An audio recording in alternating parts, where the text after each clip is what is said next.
Hey guys, Hi happy everyone. Friday. As chiropractors and kinesiologists, we'll often see people with sore neck, sore back, sore muscles around this area. It's a very common thing. And it can be the obvious, like something to do with your neck or shoulder, but there's something that people will often miss, and it's to do with your breathing.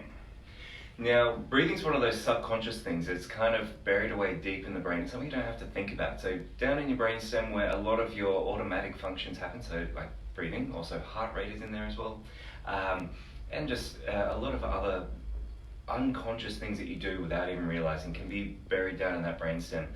But then the big muscle that is then related with breathing is your diaphragm.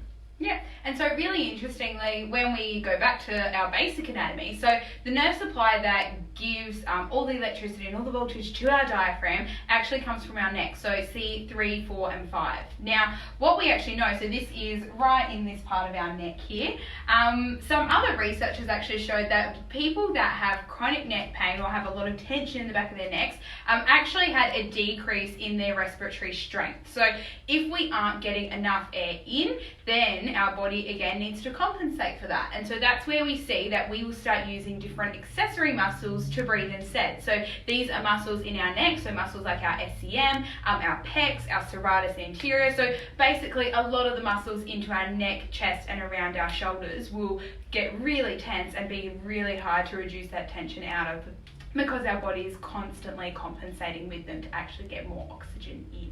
Yeah, absolutely. So if you think the diaphragm should just ease down, the lungs should expand, but if that's not actually working, how do you get your lungs to expand? All these muscles, like Dr. Ange just said, have to pull up and open it up, which can absolutely give us a sore neck, sore shoulders, etc.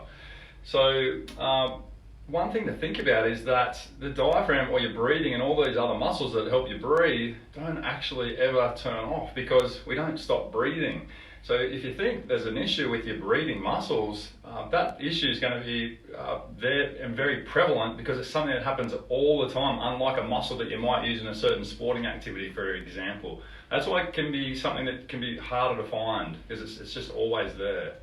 Yeah, so it's like if your car's blowing smoke and you go and you check the exhaust system instead of going and looking at the engine to see where the potential root cause is coming from.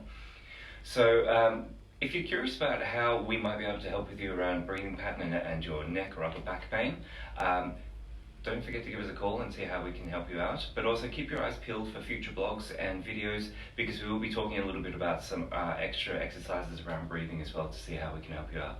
Otherwise, guys, wishing you all a Merry Friday. See you all Have a next great week. weekend. Alright, bye everyone.